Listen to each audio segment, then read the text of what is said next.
नमस्कार, स्वागत है आपका एमपी तक पर। मैं हूं रवीशपाल सिंह।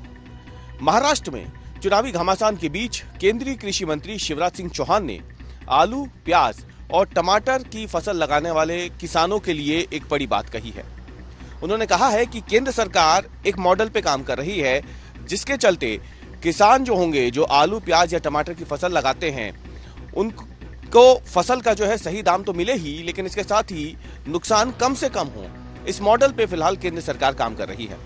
जानकारी देते हुए उन्होंने बताया कि आलू, प्याज और टमाटर लगाने वाले किसानों की लागत का 50% मुनाफा जोड़ के ICAR एक मॉडल रेट तय करेगा। इस मॉडल रेट के बाद ये देखा जाएगा कि बाजार में इन फसलों की क्या कीमत लग रही है और बाजार की जो कीमतें होगी उससे इस मॉडल रेट का अंतर जो है, जो निकल के आएगा, वो अंतर किसानों के खाते में सीधे पहुंच जाएगा। यानी वो जो बीच की रकम होगी, मॉडल रेट और बाजार रेट के अंतर वाली, जिसे किसान का नुकसान जिसे माना जा रहा है, वो किसानों के खाते में पहुंचाई जाएगी रकम, यदि मॉडल रेट से बाजार रेट ज्यादा होगा।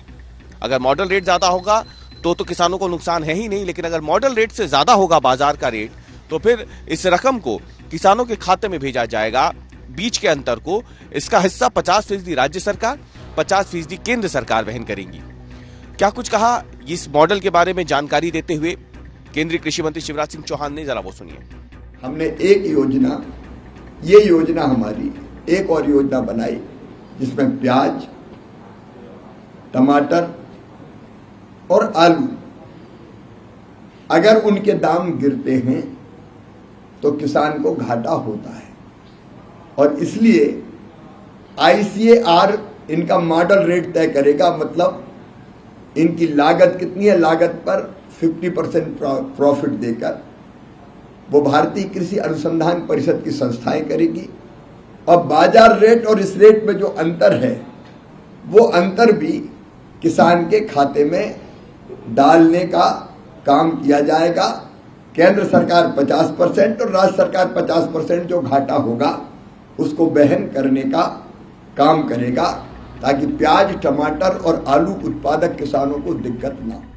तो आपने सुना केंद्रीय कृषि मंत्री का ये बयान, और आपको बता दें कि ये बातें उन्होंने महाराष्ट्र में चुनावी प्रचार के दौरान कही है। महाराष्ट्र में 20 नवंबर को मतदान होना है विधानसभा चुनाव के लिए, और इस बीच में ये बयान उनका सामने आया है। आपको बता दें कि महाराष्ट्र वो राज्य है जहां पे बड़ी तादाद में प्याज की पैदावार होती है, और ऐसे में इस बयान को जोड़ करके दिखा जा रहा है महाराष्ट्र के विधानसभा चुनावों से भी। दूसरी तरफ आपको यह भी बता दें कि इसी दौरान जब शिवराज सिंह चौहान से पूछा गया कि क्या वजह थी कि इस बार प्याज की जो कीमतें हैं वो आसमान छूने लगी थी, तो उन्होंने इसी दौरान ये भी कहा कि दरअसल प्याज की कीमतों में 2 वजहों से बढ़ोतरी हुई थी इस बार। पहला, केंद्र सरकार ने निर्यात पर से प्रतिबंध हटा दिया था, और दूसरा, जो एक्सपोर्ट शुल्क है उसमें 20% की कटौती कर दी थी। यानी जो एक्सपोर्ट शुल्क पहले 40% था उसे घटा करके इस बार 20% कर दिया गया, और क्योंकि प्याज जब बाहर जाना शुरू हुआ और देश में उसकी कमी हुई, इस वजह से प्याज की कीमतों में बढ़ोतरी हुई थी।